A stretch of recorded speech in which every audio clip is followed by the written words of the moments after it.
All right, so onward and upward to 2.12, and we are talking about manipulating log functions. That means we are using log rules to rewrite them. Excuse me. We did the same thing with exponential functions. We were talking about how we ended up changing the exponent and that ended up changing the base. Same kind of deal here. We're going to use those log properties to rewrite log functions to show what kind of transformations we're dealing with. Okay, definitely wanting to get these properties down in your notes. So pause if you need to, and then keep going from there so that you can find the ways to go back and rewrite them. So we talked about this, about how because logs and exponents are inverses of each other, right, that the rules are basically the same thing.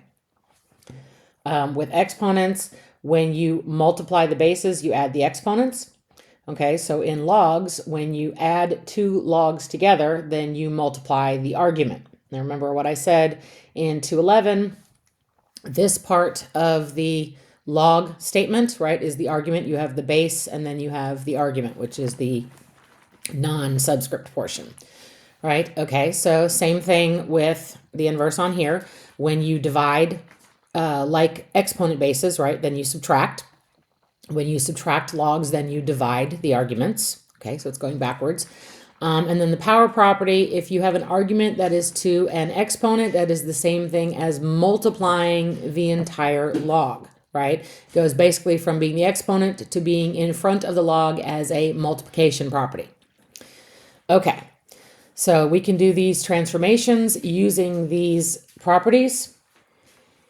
All right, so we're going to rewrite these just as some practice to make sure you've got it. All right, so first one, we are adding logs that are the same base, which means we are going to multiply the arguments. We're going to multiply the x times the y. So it gets rewritten as log base 4 of x times y. And yes, I've got parentheses around that because it's now more than one piece to show that it is all together. Okay, so I am subtracting logs, which means I'm now going to be dividing those arguments, right? Log base 3 of 5 over x. And again, I am putting parentheses around it to show that it is all one piece, or that there's more than one piece to the argument. Okay, so I am subtracting both of these.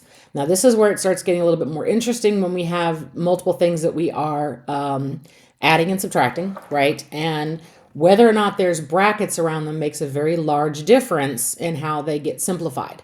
There are no brackets to group things together, so this just means that I am going to be dividing x by 5 and then dividing that by z. So z ends up being in the denominator with the 5, right?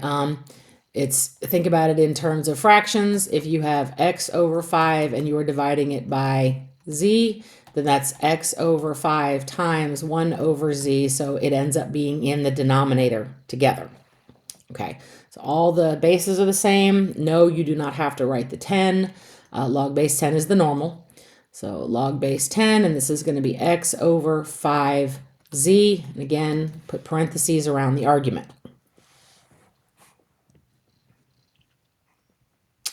Okay, so we have our first power rule.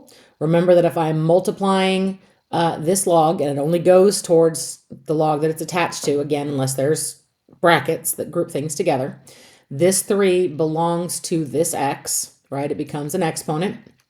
And since I'm subtracting, I'm going to be dividing those two arguments. So this is going to be log base 2 of x cubed over y. Okay, and the way that we normally do this is that we do the power rule first, and then we take a look at what's, again, being added and subtracted depending on if it's being grouped. Okay, so that 2 belongs to the A, that 5 belongs to the B. Okay, those are being subtracted, that is being added. So that means that technically I am dividing A squared by b to the 5th, and then I'm basically multiplying that by 4, right? So if you write it as one big fraction, which is the goal, then it's going to be log base 7 of 4a squared over b cubed. And we put the 4 first only because in standard form, coefficients always come first. Okay, so I can't rewrite this because 2 is not a log base, right? And I don't have a log base 6 on this. So this is kind of a different rule. Like I know that this is going to be, I need to rewrite it basically as a log of 6, right? I kind of need to force it to be there. So log base 6 of what is going to be 2. If you think backwards to the exponent rule, 6 squared is going to equal that argument, so that should be 36. So I'm going to rewrite 2 as log base 6 of 36 plus log base 6 of x. So I've kind of forced it to be that same base so that I actually can put it together, because I can't put 2 with a log base 6, right? They both have to be, same bases. So since I am adding the 2 logs, I'm going to multiply the argument. So this is actually log base 6 of 36x. And we're going to see that more when we start messing with the functions, when we start actually doing transformations on them, that you will rewrite them so they have the same base so that you can actually do this. So you can actually rewrite them together. Okay. So now we're going to basically take one apart, right? I know obviously everything is going to be log base 3. I have divided, which means I'm going to be subtracting, right? And I'm going to be using a power rule. So if I split this up, in steps, this is log base 3 of x squared minus log base 3 of y, right? I've divided my arguments. I have an exponent rule, so that goes in the front. So that becomes 2 log base 3 of x minus log base 3 of y. So not this one, because that would imply that the exponent is on both pieces, right? Not this, because I'm not adding those 2 logs together, and that wouldn't be considered simplified anyway. And definitely not this one, because it's not 3 pieces. It's actually only 2. So 2 log base 3 of x minus log base 3 of y. This is really, really important for those of you who are going to take calculus next year. When you start doing derivatives and integrals, you kind of have to split these things that are simplified apart. And you'll be taking what they call the derivative in pieces. So don't stress yet, but I'm just saying you do need to remember these log rules. Okay, so let's keep going. Okay, so I've got the function f of x equals log of 6x, that's log base 10, right, of 6x, and I have multiplied these 2 pieces, right, because I'm multiplying the arguments, which means I must have had to add the 2 pieces, right, and that is a horizontal dilation. And basically, the original function, log of x, or log base 10 of x, this is a horizontal dilation of that, right? And I'm going to show that I can do this with a vertical translation where I've actually added something on the outside instead of multiplying on the inside. Okay, so first step is to rewrite this, right, so that they both have the same base. I'm splitting it back apart. So this is log base 10 of 6 and adding, right, log base 10 of x. Okay, so that's just splitting it apart because I know that I'm going to multiply the arguments if they've been added.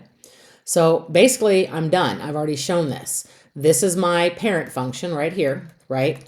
And this is what's been added. So this is now a vertical translation since I've added something to it. So what you're basically proving is that k equals log base 10 of 6. And yes, that is an actual constant. It is an actual singular number. Right? There's no variable on it. If you go into your calculator and you do log base 10 of 6, it's going to give you a decimal. And again, that's your constant right there. So you've proven by splitting it apart that this horizontal dilation is in fact the same thing as a vertical translation. Okay, so change of base property. And again, this is something that I talked about last week.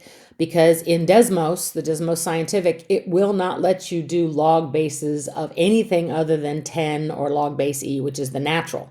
So you're going to be using the change of base formula to actually deal with this. Okay, so this is how we do vertical dilations. All right, so I've got f of x equals log base 4 of x, and g of x is log base 9 of x. So I want to show that f is a vertical dilation. That means I took g and multiplied it by something, right? By finding the value of k. So basically, I'm trying to figure out, like before, what k is. So I should be able to multiply this by something to get this, okay? And this is where we use the change of base formula. So I need you to pay attention. We'll go over it more in class if you get a little bit stuck on it, but this is how this works.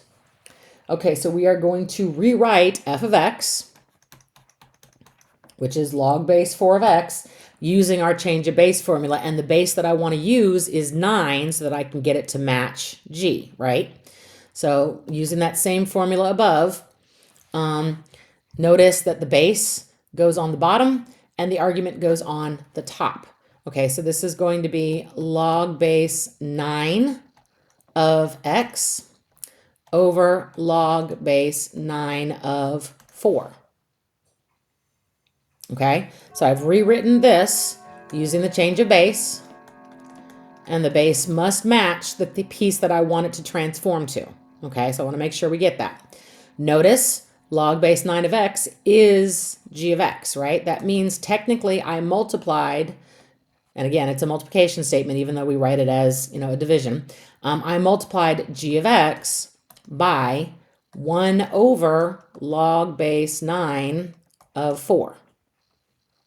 Right, that's what I multiplied it by. So that means my k, my constant, is 1 over log base 9 of 4. And again, you can put that in a calculator. It's an actual constant value. It is a decimal, but that's still a constant as long as it doesn't have a variable on it. Okay, so that's how that works. So whatever you're writing it to is the base you're going to need, and then you can use the change of base formula to rewrite it. So we've basically shown that this is a vertical, that f is a vertical dilation of g, that we multiplied it by this value. Okay, so natural log, log base e. The shortcut way of writing it, it's on your calculator, is just ln, and know that is not a 1 or an I, it is an L, basically like log natural is what it stands for. Okay, so log natural works the same way as other logs, it's just another log base. You can simplify it the exact same way. So we've already done very similar to this. This becomes the exponent on x, this becomes the exponent on y. And we are subtracting, that means we are dividing our logs, or our arguments rather. So this is the natural log of x cubed divided by y to the 4th. So we need to find that, and it is a. All right, that is it. We are just going to be simplifying today. That is it. So we'll see some with brackets and without brackets, and we'll talk about that a little bit more as far as what happens in class. I will see you next time.